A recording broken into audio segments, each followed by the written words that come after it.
Welcome back to the MMA Dungeon. Our guest today is the former LNK lightweight champion, the former WWFC welterweight champion, and the 2025 PFL Europe lightweight tournament champion, Alexander Shizov, who takes on PFL's #2 ranked Gadzhi Rabadanov on May 2nd in Sioux Falls, South Dakota. Alex, thank you so much for taking the time to speak with me today. I really appreciate it. Yes, thank you for having me. Thank you. Wonderful. Well, first of all, we're only 9 days away, so kind of catch us up and our listeners. How has camp been? Where are you now? When are you planning to make the trip over to South Dakota if you're not there already? Now I'm in Los Angeles. Los Angeles. I just arrived here yesterday.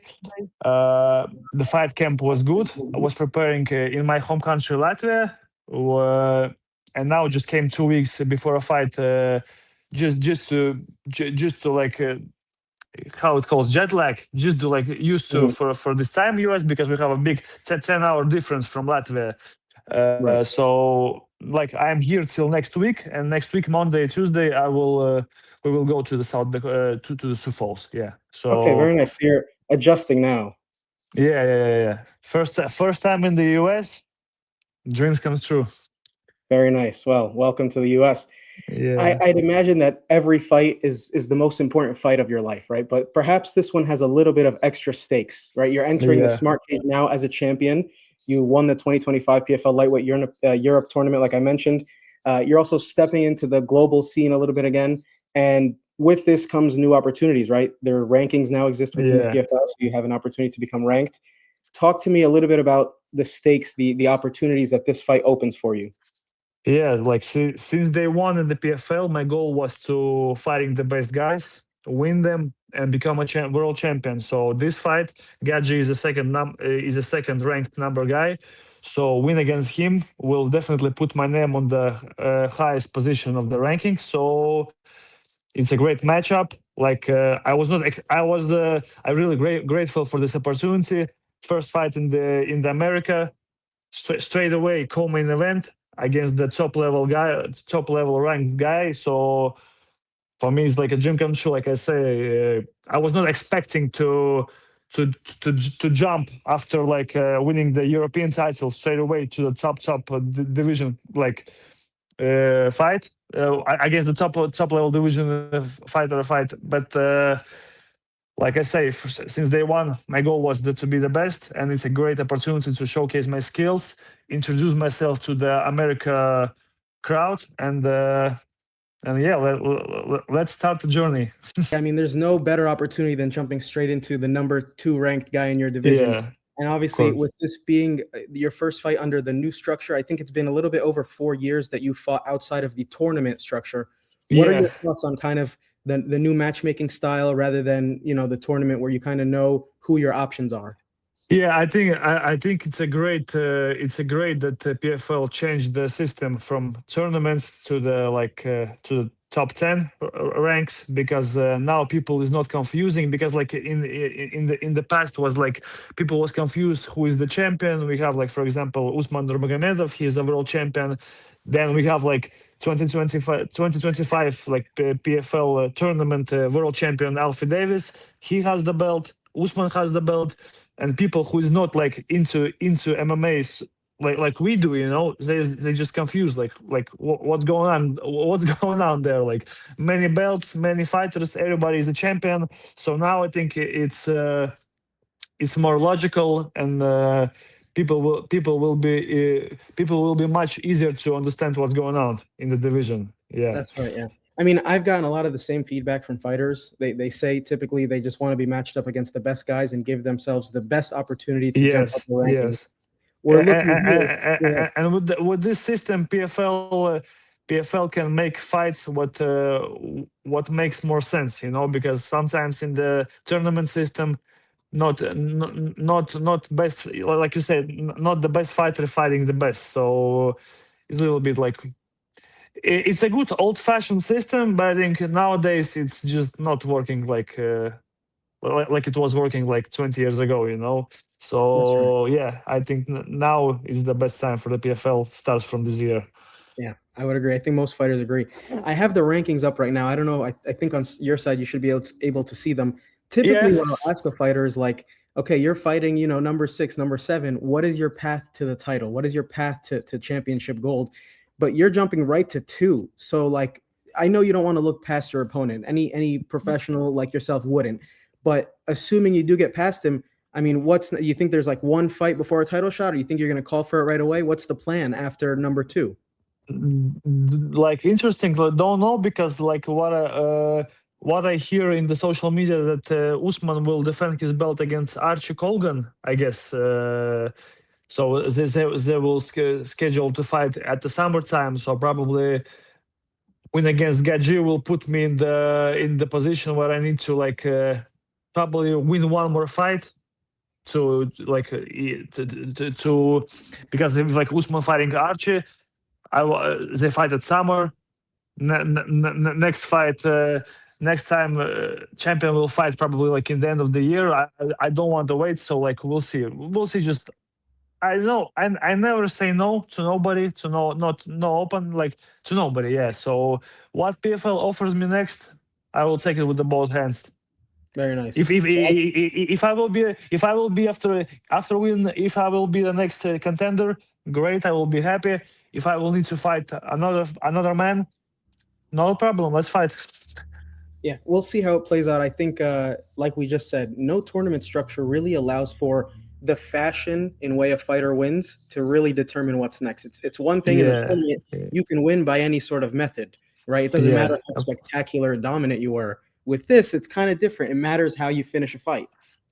Yes, of course. Yes, correct. Well, let's talk a little bit less about your opponent. Let's talk about you for a quick second. He fights out of a place that's known, Dagestan, Russia. It's kind of considered in many ways the maybe of MMA.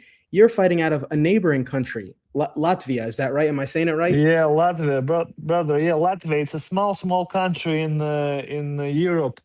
We are Latvians. We're like less than 2 million people. Less than 2 million Latvians in the whole world. So it's a small country, and for me, like fighting in the States in such a big fight, for me it's like fuck. It's like a dream come true, because when I was starting like 10 years ago my MMA career, like to a guy who is from Latvia to get to the position where I'm now, it was something like it was something not real, because we are not we are really, at that times we have really low level of sport. We have no fighters, no athletes to who you can watch and see that he succeeded at this, and so you can also nobody, just fucking small country that like 99% of people in the world don't know it exists even. Yeah. So but that's a really proud moment for me to be able to represent my flag on the worldwide stage, and I just want to show to everyone from Latvia that with self-belief, with hard work, you can get into the top, no matter from what country you are. If it's a big Russia, or if it's a United States or England, or it's a small country, like it's. So yeah, for me, it's a proud moment also. So talk to me a little bit more about Latvia. What does the MMA scene look like now? And maybe what did it look like about a decade ago when you started kind of fighting professionally? To be honest, nothing really big change. Like we have really like not high level MMA in the country, because like so small amount of athletes at all. Like so, yeah. For me it was like. Now for me it's good. I have a lot of contacts in the world. I have a lot of friends, so I can bring the sparring partners, all the guys to my country. I can travel to train to different countries. But at the moment when I was starting, we don't have like MMA trainings at all. Like I just go to the boxing to train boxing to the boxing gym, train wrestling to the wrestling gym. We don't have like this one place under the roof where it's everything, MMA. So it was hard. Yeah, but yeah, not like everything is good. I'm fine. Yeah. Well, it's good. I think the country has something to be proud of, and that's obviously you and the other fighters that are coming out of there. And just one last thing on Latvia. You were recently awarded and recognized best Yeah, MMA fighter in Latvia. Now you know about this because you were there, obviously. But I'm yeah. wondering, do you know about the other award that you got? One of my favorite websites, Tapology. You were voted by the fans #1 fighter out of Latvia on Tapology. Did you know that? No, no, no. To be honest, cool. So if you search on Tapology, there's a bunch of fan sourced rankings, right? They can rank Yeah, based on their own opinions. You're also yeah. #1 on the Latvian fighter rankings on Tapology. Cool, cool. Appreciate it. Cool. So there I'm you go, happy. two awards right there. Recognize you're a man of the Yeah, people. yeah. So yeah, 2025 was a big year for me, and now another great year is pending. So Okay. it's my fourth fight in a year time, and I just want to stay active. And I'm grateful for PFL for giving me this opportunity to fight in the first fight in the United States, and straight away the co-main event against the second ranked number guy, and like for me it was like the best option I can get. So Yeah. really And appreciate it. And as someone who's kind of like watched your story, it's incredible to see you come from more of that European, market towards the global scene. With this newer stage, with this big stage, is there any sort of added pressure? I mean, there's obviously all these dynamics, right? He's #2. Yeah. We talked about that. He's part of a team that's very well established, the whole Khabib camp. Mm. Do you feel like it's taking a heavier toll? The camp has been harder, or are you able to kind of manage accordingly? No, like I'm okay with that. I'm not putting extra pressure on my shoulders. It's just another fight, another guy in front of me, same man like me, two hands, two legs, and I think a lot of people has a problem when they fighting for example, people from the Habib team. Yeah, I think they just from the beginning start to like overthinking and put some pressure that I'm fighting Habib, or you're not fighting Habib, or you're not fighting Islam. Like those things not bothering me. For me, like otherwise, like I know that their team produces the like one of the best fighters in the world, and for me it's cool that I'm fighting like for with a guy who is like member of their team. Like for me, so win against him will show. I will prove to myself first of all that like I do everything right, and I can be a caliber of fighter like they are. So no extra pressure, just pure motivation and excitement for me. Yeah, yeah. I mean, what a mentality going into this fight. Let's step away for a second from the fights. Again, you're going to be introduced to a whole new audience, or a new audience will be introduced to you, I should say, on this global scene. Yeah. Tell them something about Alex. Tell them something that they don't know about you, maybe a hobby or a skill that you've acquired, something fun about you that's not related to fighting that isn't very clear. Yeah, like I think the best part of me that I'm just a normal guy like everyone. Like I was growing up in the streets.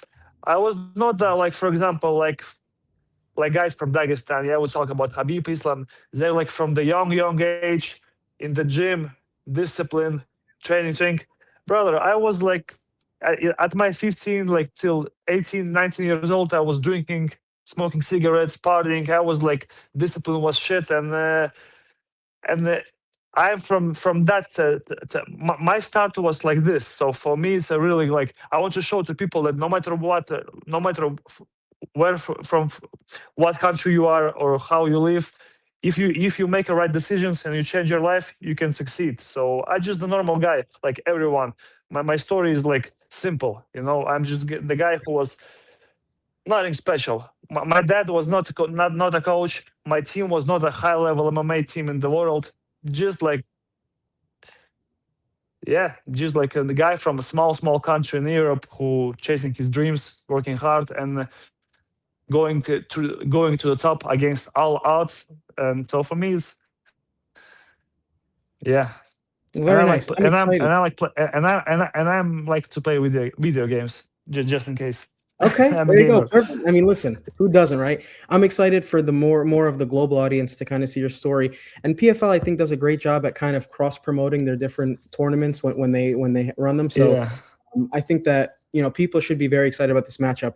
I want to leave you the stage one last time. I want to give you the opportunity. If there's Yeah. anybody that you want to shout out, maybe somebody you train with during this camp, a gym, a coach, a sponsor, any final words from you before we head off and wait for May 2nd? I just wanna make a shout out to all my country Latvia and to all people who are watching this fight from my country. That guys, no matter what, just keep working, keep believing, and everything is possible. And just just like don't be scared of dreaming big, and go for it. Nobody in this life, nobody, not your parents, not your school teacher, your friends outside, nobody knows better than you who you need to be in this life. So if you want to be a like actor, singer, or a high world class athlete, don't be scared of like don't let those things, like for like example, thinking that I am from small country, I will not make it to the top, like, and stuff, blah blah blah. Just go for it. Like, it's nothing really matters, only like your hard work and belief. So I think probably we'll say like this, yeah, to Incredible everyone. message. Incredible Yeah, message. Once again, Alexander Shizov takes on Gadzhi Rabadanov May 2nd, Sioux Falls, South Dakota. Alex, thank you very much and best of luck thank on you May for having me. Yeah, thank you so 2nd. much. Bye bye.